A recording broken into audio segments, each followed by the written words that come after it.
Hey folks, so today I wanted to talk to you a little bit about player management. So how do you as a DM or GM manage your players at the table? I've only ever GM'd with adults, so I'm sure there are probably a lot of tips and tricks that you might want to change if you're running a game for high schoolers or young kids. But these are some of the tips and tricks that I've found that might help you. The first thing to consider is seating.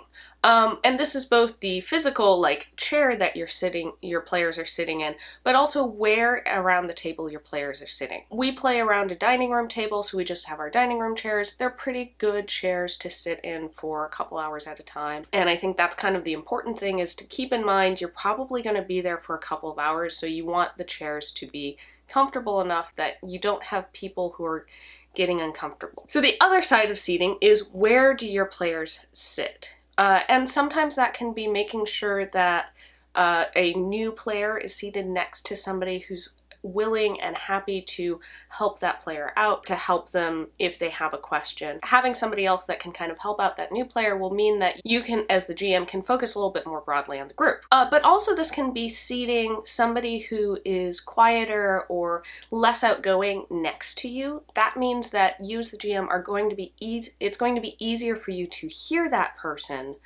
And then also, I find it's a nice reminder that if I haven't heard from a certain player, especially if they're sitting close to me, I'll notice that a little bit more, so I can have an NPC try and engage with them, or try and find a way to engage with that player, that character, a little bit more.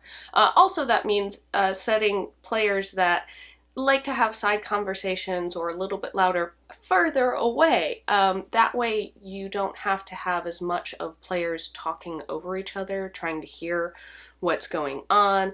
If you have two characters that their backstory, they're really, connected, they're best buddies or siblings or something like that, sometimes it's nice to have them sit together just because their characters are a lot more closer. So being mindful of how the characters' relationships are in your seating. So the next thing is removing distractions. And this gets a little tricky because you have to know a little bit about your players and what your players or you find distracting.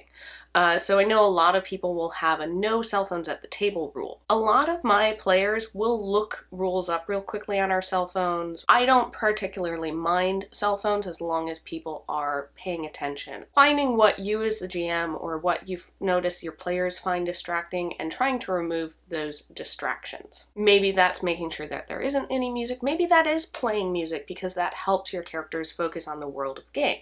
Whatever you find works best. And different groups are going to work differently. So the next tip is something that I've actually carried over from my stage management years, and that is having a GM voice or a couple of phrases that help signal to your players, okay, we're getting off track, let's get back into it, or let's start the game. Your players will pick up on that, and it helps to signal to them, okay, we can chat and have a little bit of break, and now we're back into the game. Something that I think oftentimes gets overlooked is taking a break in your session. If you're doing a short session, that might not be necessary.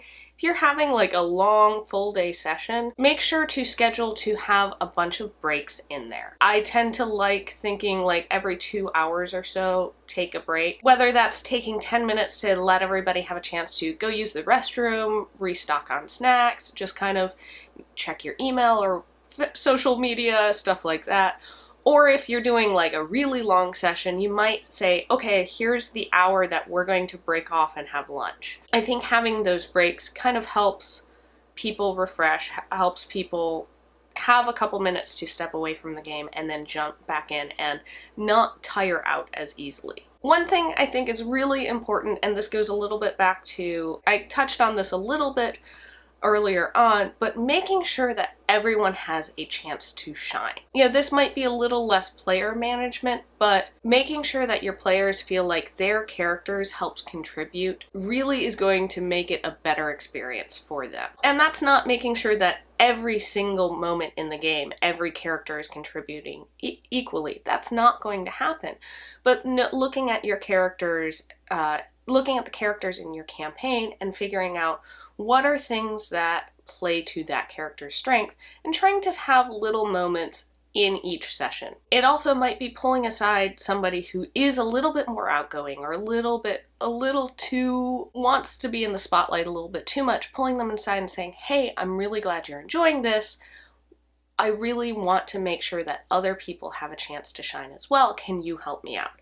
And can you help me with this is a great way to address an issue you're having with a player or between a couple of people, because it's putting a little bit more of the responsibility on you, and it's not really saying like what you're doing, what that player is doing is necessarily wrong, but can you help me make this better for everyone? And with that, having everybody have a chance to shine, it's also knowing what your players kind of find rewarding. Some players find going into battle and, defeating something really rewarding, where other players might find the roleplay aspect or a puzzle really rewarding. The more that you can know your players, the more you can ask them for feedback, the better and easier it's going to be to handle the player management side of things. So there you go. Those are some tips and tricks that I've found as far as player management goes.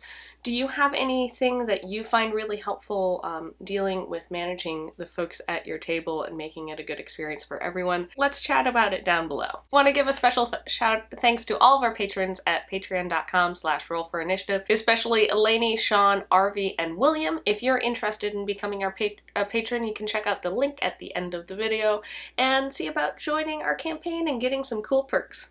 Alright, thanks for watching. Don't forget to like, share, and subscribe, and we'll see you next time on Roll for Initiative.